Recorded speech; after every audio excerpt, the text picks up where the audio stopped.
Hey, what's going on, guys? Welcome back to the GM. It is your guy, Boulanger. Up next on the GM, the Baltimore Ravens can no longer depend on Rashad Bateman. Do me a quick favor, hit like. If it is your first time checking out the GM, hit subscribe. Also, hit the notification bell so that you get updates when we upload new content. Let's talk about it. You see, the Baltimore Ravens sit here today with four wide receivers on their roster: Tylan Wallace, Zay Flowers, Nelson Aguilar, and Rashad Bateman. And we understand that John Harbaugh stated clearly that Rashad Bateman was going to be a big part of the offense in 2024, which is very similar to what we heard last season, and it didn't happen. And my concern is that Rashad Bateman is who he is as a player in the NFL. Granted, he's still young. Granted, he's only been in the league 3 years. But there's a lot of evidence that points to if a first round wide receiver has not developed on field consistency and productivity in the league by his third season or by the close of his third season, he's kind of capped at that point. But don't listen to me. Let's let history speak for itself. There were several first rounders drafted in the 2015 draft, two of which were Kevin White, drafted by the Chicago Bears, and our own Rashad Perriman. Both of these guys had a lot of hype. Both of these guys had a similar athletic build, elite speed, and certainly had the potential to be great in the league. But Kevin White, for example, was plagued by injuries early on and bad quarterback play and never became much in the league. Journeyed around the league to a couple of teams, made a few plays, but nothing outstanding to keep him around in the league. And what he was by his third year is kind of how he ended his career. Rashad Perriman, we know him very well. First round pick, drafted late 25, 26, 27, 28, somewhere in there by the Baltimore Ravens. And injuries plagued his first several seasons as well, and the Baltimore Ravens decided to cut bait and move on. No play on words there. The fact of the matter is, Rashad Perriman had all of the athletic attributes that you would want in a wide receiver. He was either 6'1" or 6'2", 200 plus pounds, elite speed, and could take the top off of a defense, but he never could get it together. And Rashad Perriman did move on to several other teams, and you could see him on SportsCenter every now and then making a few plays, but he became nothing more than a team's fourth wide receiver, sometimes their best third wide receiver. But he was nothing more than that. Now, those are just two examples, but let's jump to 2016 first round wide receivers who were capped after a third year. When we get to 2016, we have Corey Coleman, Josh Dotson, and Laquan Treadwell, all first round wide receivers who were capped, meaning they were who they were by the close of their third year. Corey Coleman suffered some injuries early on, Josh Dotson as well. They were both known to be speedy, quick, fast wide receivers, explosive, and they did show those skill sets, but never materialized into anything. I believe Corey Coleman was drafted by the Cleveland Browns, and I believe Josh Dotson was drafted by the Washington Redskins. They journeyed around the league, signed on with a couple of other teams, and eventually faded away. Laquan Treadwell has had some staying power, but that's mostly because he's been a really good special teams player. We know that he was a part of the Baltimore Ravens receiving corps last year, but even in a Baltimore Ravens uniform, he didn't do much. In fact, Laquan Treadwell, in I guess 8 seasons in the league, only had a little over 1,200 yards at the time that he joined the Baltimore Ravens. There are again another three wide receivers who were capped, being who they are by the close of their third season. Let's go down to the 2017 draft. In the 2017 draft, Mike Williams, Corey Davis, and John Ross, the combined phenom, were all selected in the first round. Now, it wasn't only these three guys, but I want to point to these three guys. You see, Corey Davis became a solid wide receiver as he played down in Tennessee and had some help becoming a better wide receiver when he was paired with A.J. Brown. But he hasn't done much since he signed his big deal with the New York Jets. Mike Williams has showed a lot of ability in the league, being a deep threat, making the contested catch. He's been at times the Los Angeles Chargers' number one option, but he also suffered some injuries and things like that.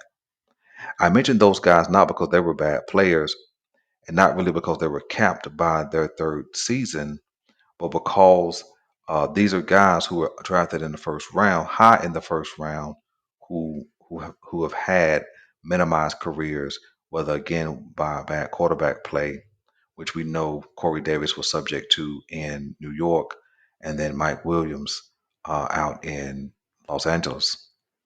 But John Ross was the combine phenom. Remember, he ran a 4.22, fastest time at that point in the NFL combine.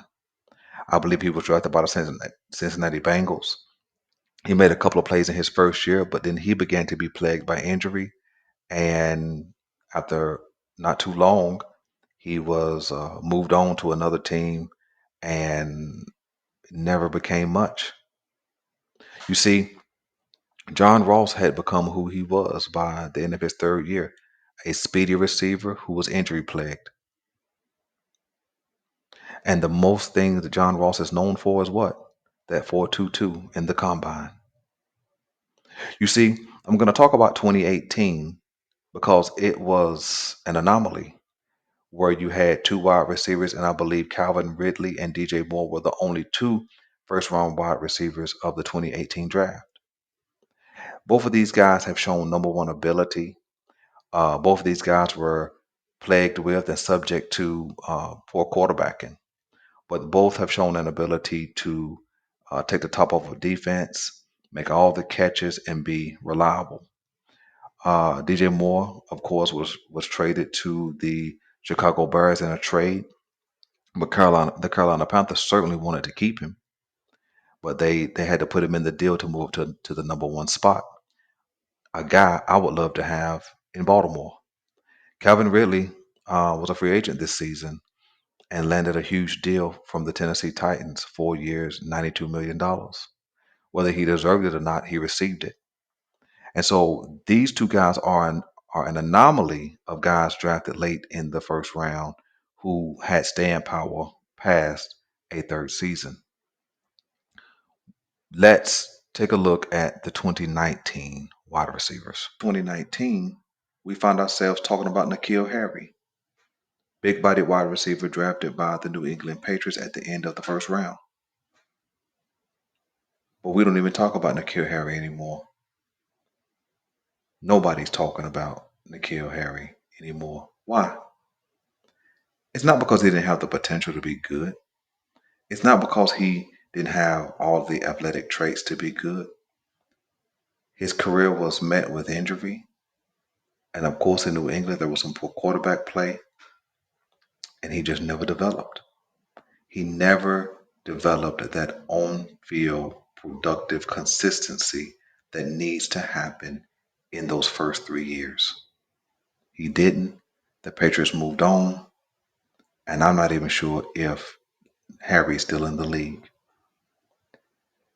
If those first 4 seasons of drafting were not enough, let's move to 2020.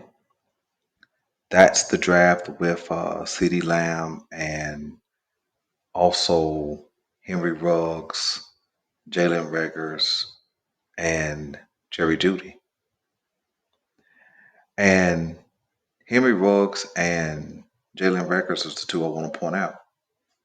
Both speedy wide receivers, explosive, could take the top off, could catch the ball short and take it the distance. But those two guys never really became anything much than deep threats. And Henry Ruggs' career was cut short, because of an off-field incident that ended in tragedy, the loss of life.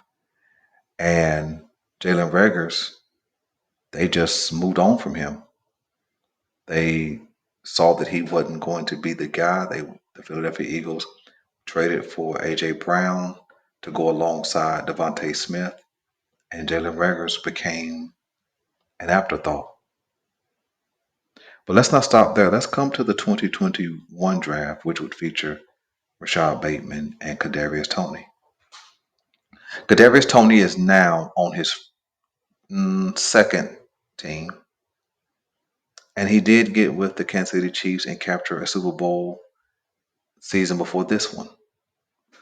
But he's been a guy who has been plagued with drops and some injuries up in New York, and those same drops and injuries followed him to the Chiefs. The unfortunate thing is he was injury prone and had a lot of drops coming into his NFL career, and that same thing has continued even to now. So you kind of are what you are in your first 3 years.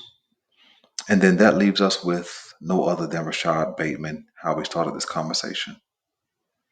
I don't believe that the Baltimore Ravens can continue to wait on Rashad Bateman to show up. I don't believe they can. You see, because he's going into his fourth season, and his first 2 seasons were plagued with injury. And Rashad Bateman himself said he didn't even know if he was going to be ready to go or play at all in the 2023 season. And although he was healthy, what was his real contribution? He had a quiet season, a non impactful season, and I don't believe that we can afford to continue to wait to see. He's in a contract year, so he certainly may do a little better, but how much better? Is it enough for the Baltimore Ravens to bank on? Is it enough to do what John Harbaugh said and make him a big part of their 2024 offense? Or should the Baltimore Ravens be looking to move on and forward without Rashad Bateman? I believe it's the latter. I believe a perfect comparison to Rashad Bateman is Brashad Perriman, a wide receiver that the Baltimore Ravens picked in 2015. They have similar body type, they have similar athleticism, they have similar height, weight, speed, but their careers have gotten off to such a similar start that the comparison is almost scary. I believe it's time that the Baltimore Ravens move on from Rashad Bateman. Maybe not cut him or trade him, but just move on at the end of this season. But if they could go out and land someone and they could include Rashad Bateman in that deal, I think he's going to be best suited to get a fresh start on a new team. You see, the Baltimore Ravens continue to wait around and wait around. Maybe they're looking for the best deal, maybe they're looking for the cheapest deal. But there are some wide receivers, such as a Mike Williams, who could help us now. A proven wide receiver who has the ability to do it all on the field: the short, the intermediate, the deep, the contested. And he's a body type that we don't have and have been looking for. But to my knowledge, we're not even scheduled for a visit, and I haven't heard any rumors at all that they have any interest. I wonder why. It can't be because he has an ACL injury, can it? Certainly not. We like broken things, right? Then we draft, excuse me, didn't we pick up Odell Beckham last season after he had been gone for a year and a half with an ACL injury and pay him $18 million? Didn't we do that? So it can't be because he has an injury. Didn't we draft David Ajabo 2 seasons ago after tearing his Achilles in the second round, I might add? So it can't be injuries. Didn't we just draft Voorhees and we may be waiting on him to recover so that he can be a starting guard on this team? So it can't be because of injury. So what is it? Why don't the Baltimore Ravens have any interest in Mike Williams? It's not because he's a locker room problem. There's no reports of that.